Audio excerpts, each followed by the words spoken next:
အားလုံးပဲမင်္ဂလာပါခင်ဗျာကျွန်တော်တို့မက်လာ14ရက်နေ့ဒီနေ့နနက်ပေါ့နော်နနက်ပိုင်း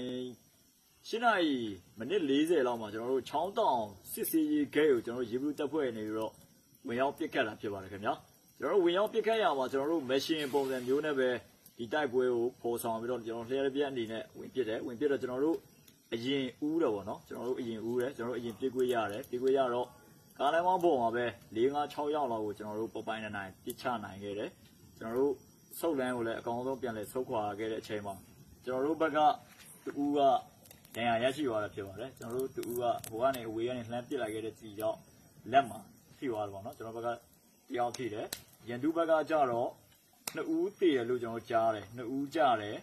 ကျန်တဲ့4-5ဦးကတော့ရေးမျိုးဆေးရုံပေါ်မှာပဲ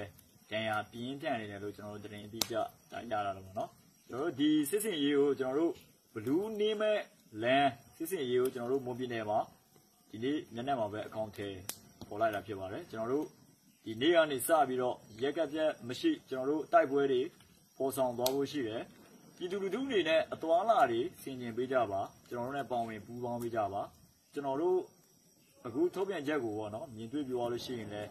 သွားတာလာတာပျော်တာပါတာတွေကိုရှောင်ကျင်ပေးကြပါလို့ကျွန်တော်တို့ရေဘူးတက်ဖွဲ့နေပြီးတော့မြေတားရခံပါတယ်ကျွန်တော်တို့တိုက်ပွဲတွေကိုနီးမျိုးစုံနဲ့